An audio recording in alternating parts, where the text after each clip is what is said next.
চোখে মুখে অন্ধকার, বাঁচার কোনো উপায় নাই, তখন এই দোয়াটা পড়তে হবে।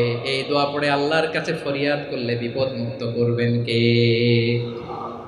এমন বিপদ মাঝে মাঝে হয় না, দেয়ালে পিঠ থেকে যায়, চোখে মুখে অন্ধকার, কি করব দিশা খুঁজে পাই না, এরকম হয় কখনো? হ্যাঁ, আপনাদের হয়? হয় না? তো জান্নাতে আছেন আপনারা। হয় হয় এরকম হয়েছে না যে দেয়ালে পিঠ থেকে গেছে, চোখে মুখে অন্ধকার, কই যাব, কি করব, বাঁচানোর কেউ না, এরকম হয়েছে কখনো আপনাদের? যদি হয় তাইলে এটার সলিউশন বলবো, না হইলে তো এগুলো বলে লাভ নাই। হয় হয় হয় বিশ্বনবী এরকম কঠিন বিপদে পড়েছেন জীবনের কিছু কিছু মুহূর্তে। ওই মুহূর্তে বিশ্বনবী স্পেশাল দুইটা দোয়া পড়তেন। এই দোয়াগুলো আপনাদেরকে জানিয়ে দেয়। বিশ্বনবী বলেন, কঠিনতম বিপদে যখন পড়বা, দেয়ালে পিঠ থেকে যায়, চোখে মুখে অন্ধকার, বাঁচার কোনো উপায় নাই, তখন পড়বা লা ইলাহা ইল্লা আনতা সুবহানাকা ইন্নী কুনতু মিনাজ জালিমিন। আল্লাহ, তুমি ছাড়া কোনো ইলাহ নাই, তুমি পবিত্র, নিশ্চয় আমি জালিমদের অন্তর্ভুক্ত। সুবহানাল্লাহ বলেন। এই দোয়া সাইয়েদনা ইউনূস আলাইহিস সালাম পড়েছিলেন যখন মাছের পেটে ছিলেন। কিসের পেটে? এবং অনেক মুফাসসিরিন একরাম বলেছেন, অনেক আহলুল ইলমরা বলেছেন, এটা হচ্ছে ইসমে আজম। ইসমে আজম এমন দোয়া যেটা দিয়ে দোয়া করলে আল্লাহ দোয়া কবুল করে, কিন্তু এটা কোনটা, এটা নিয়ে ইখতিলাফ আছে। কোন আহলুল ইলম বলেন এই লা ইলাহা ইল্লা আনতা সুবহানাকা ইন্নী কুনতু মিনাজ জালিমিন, এটা হচ্ছে ইসমে আজম। সাইয়েদনা ইউনূস আলাইহিস সালাম পড়েছেন। আপনারা পড়েননি? তুফান হইলে পড়েন না? আমাদের এলাকায় তো এটা খুব, এটার উপর ব্যাপক আমল আছে। পটুয়াখালীতে কি অবস্থা বলেন? পড়েন পড়েন পড়েন পড়েন। একটা গল্প শুনেছিলাম, পাক হানাদার বাহিনী যখন বাংলাদেশে অ্যাটাক করতো, ৭১ সালের ঘটনা বলতেছে, আমরা তো দেখি নাই, শুনছি আর কি। ৭১ যদি দেখতাম এতদিনে রাজাকার হয়ে যেতাম। আল্লাহ আমাদেরকে বাঁচাই দিছে, আল্লাহর মেহেরবানি, ঠিক কিনা বলেন? মন মতো হইলে মুক্তিযোদ্ধা, মন মতো না হইলে রাজাকার। কত কিছু দেখলাম এই শাহবাগের বুকে। আল্লাহ, ৭১ সালে দেখি নাই, আমরা শুনেছি, পাক হানাদার বাহিনী জিজ্ঞেস করত মুসলিম না অমুসলিম চেক করার জন্য, বলতো কালেমা বল, কালেমা বাতাও। তো যারা কালেমা বলতে পারতো পাকিস্তানি বাহিনী নাকি ওদেরকে ছেড়ে দিত, শুনেছি। তো একজনকে, এক বাঙালিরে পেয়ে তার মাথার মধ্যে বন্দুকর নল ধরে বলতেছে কালেমা বল সালে, কালেমা বাতা, কালেমা বল। তো ভয়ের চোটে এই দোয়া পড়া শুরু করছে। ও পড়তেছে লা ইলাহা ইল্লা আনতা সুবহানাকা ইন্নী কুনতু মিনাজ জালিমিন। পাকিস্তানি বলে সালে ইয়ে তো মুসিবত কা কালেমা হ্যায়। বাঙালি কয় হাম তো ভি মুসিবত মে হ্যায়। পাকিস্তানি বলে বেটা কোন দোয়া বললে, এটা তো মুসিবতের কালেমা। কয় আমিও তো মুসিবতে আছি, আমার মাথার মধ্যে বন্দুক ধরে তুমি আমারে কালেমা জিজ্ঞেস করো, এখন কোনটা কালিমা আর কোনটা কি, তো আমার হুশ আছে নাকি? প্রিয় ভাইরা, আসলে এটা দুআউল মুসিবা, বিপদে পড়লে এ দোয়া পড়তে হয়। লা ইলাহা ইল্লা আনতা সুবহানাকা ইন্নী কুনতু মিনাজ জালিমিন, এটা পড়বেন আপনারা। এই দোয়া পড়ে সাইয়েদনা ইউনূস আলাইহিস সালাম মাছের পেট থেকে রক্ষা পেয়েছিলেন। রক্ষা করেছিল কে? তুমি ইউনূস নবীরে যখন খাইলো মাছেতে গিলিয়া, ফেরেশতা পাঠাইয়া দিলে ইসমে আজম দিয়া। প্রাণে ছিল যাহার ভয় সেথা পাইল আশ্রয়, প্রাণে ছিল যাহার ভয় সেথা পাইল আশ্রয়। মাছের পেট হতে সে যে পেল পরিত্রাণ।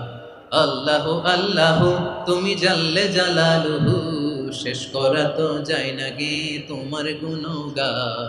আল্লাহু আল্লাহু, সুবহানাল্লাহ পড়ে।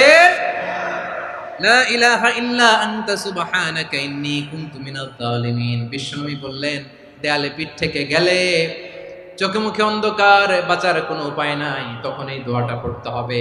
এই দোয়া পড়ে আল্লাহর কাছে ফরিয়াদ করলে বিপদ মুক্ত করবেন কে? কেন এই দোয়াটা আল্লাহর কাছে বড্ড প্রিয় জানেন আমার ভাইয়েরা? কারণ এই দোয়ার মধ্যে 3টা জিনিস আছে। আমি যেরকম আঙ্গুল উঁচু করেছি, এরকম করেন তো। 3টা। কয়টা? 3টা। 1 নম্বরে হচ্ছে তাওহীদ, 2 নম্বরে তাসবিহ, 3 নম্বরে তাকরীর।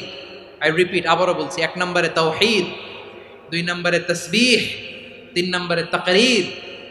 এ দোয়াটা আল্লাহর কাছে এত পছন্দনীয় কারণ এ দোয়ার প্রথম অংশে আছে তাওহীদ, আল্লাহর একত্ববাদের ঘোষণা। লা ইলাহা ইল্লা আনতা, ও আল্লাহ আপনি ছাড়া কোনো ইলাহ নাই, উপাস্য নাই। এই কথা বললে আর আল্লাহ বড় খুশি হয়ে যায়, সুবহানাল্লাহ পড়েন। এ দোয়ার দ্বিতীয় অংশে আছে তাসবিহ, মানে আল্লাহর প্রশংসা, প্রশংসা সূচক বাণী। সুবহানাক সুবহানাক সুবহানাক, ও আল্লাহ আমি আপনার পবিত্রতা ঘোষণা করছি, সুবহানাক। এই কথা শুনলেও আল্লাহ খুশি হয়ে যায়, সুবহানাল্লাহ পড়েন। এই দোয়ার তৃতীয় অংশে আছে তাকরীর, তাকরীর মানে পাপের স্বীকৃতি। তাকরীর মানে কি? তাকরীর মানে পাপের স্বীকৃতি। এই দোয়ার তৃতীয় অংশে আছে ইন্নী কুনতু মিনাল যালিমিন, ও আল্লাহ আমি জালিমদের অন্তর্ভুক্ত। আল্লাহ আল্লাহ আমি জালেম, আল্লাহ আমি ভুল করেছি, অন্যায় করেছি, আল্লাহ আমি জালেমদের অন্তর্ভুক্ত। এই পাপের স্বীকৃতি, অ্যাকনোলেজমেন্ট আল্লাহ বড্ড পছন্দ করে। যখন আল্লাহর কাছে আপনি ছোট হবেন, ছোট হতে হতে যত ছোট হবেন ওই দৃশ্যটা দেখতে আল্লাহ বড্ড পছন্দ করে, সুবহানাল্লাহ বলেন। 3 নম্বর অংশ ইন্নী কুনতু মিনাজ জালিমিন, আল্লাহ আমি জালেমদের অন্তর্ভুক্ত। সাইয়েদনা আদম আলাইহিস সালাম ভুল করে যখন নিষিদ্ধ গাছের ফুল খেয়ে ফেললেন, ফল খেয়ে ফেললেন, আল্লাহ বললেন আদম ক্ষমা পেতে চাইলে তুমি আর হাওয়া মিলে স্বীকৃতি দাও, পাপের স্বীকৃতি আর পড়ো রব্বানা যালামনা আনফুসানা ওয়া ইল্লাম তাগফির লানা ওয়া তারহামনা লানাকুনান্না মিনাল খাসিরিন। ও আল্লাহ আমি আদম আর হাওয়া যালামনা আনফুসানা, আমরা আমাদের নফসের উপর বড্ড জুলুম করেছি। আল্লাহ ওয়া ইল্লাম তাগফির লানা ওয়া তারহামনা, আপনি যদি ক্ষমা না করেন, আপনি যদি দয়া পরবশ না হন, আপনি যদি রহম না করেন, আমরা তো ক্ষতিগ্রস্তদের মধ্যে শামিল হয়ে যাব। এই দোয়া করার সাথে সাথে সাইয়েদনা আদম আর হাওয়া আলাইহিস সালামকে ক্ষমা করে দিলেন কে? তাহলে এই দোয়ার 3 নম্বর অংশ তাকরীর, এটা আল্লাহ বড্ড পছন্দ করে। আমার কলিজার টুকরা ভাইয়েরা, গুনাহ করে শিকার যেতে হবে, এটা আল্লাহ ভালোবাসেন। সাইয়েদনা আবু বকর রাদিয়াল্লাহু তাআলা আনহু বিষ্ণু ইসা ইসলামকে বললেন, ইয়া রাসূলুল্লাহ আল্লিমনি দুআআন আদউ বিহি ফি সলাতি, নবী হে আপনি আমার এমন একটা স্পেশাল দোয়া শিখায়া দেন যে দোয়াটা আমি নামাজে পড়ব।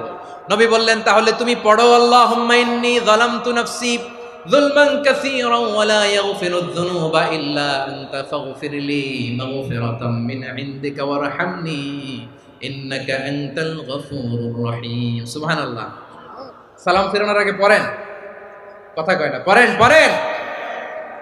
ও আবু বকর, নামাজে যদি দোয়া করতে মনে চায় এই দোয়াটা পড়বা, আল্লাহুম্মা ইন্নী যালামতু নাফসি, আল্লাহ জুলুম করেছি আমার নফসের উপর, যুলমান কাসীরা অনেক জুলুম, ওয়া লা ইয়াগফিরুয যুনুবা ইল্লা আনতা, আপনি ছাড়া এই জুনুব, এই পাপ ক্ষমা করার দ্বিতীয় কোনো রব নাই। আছে?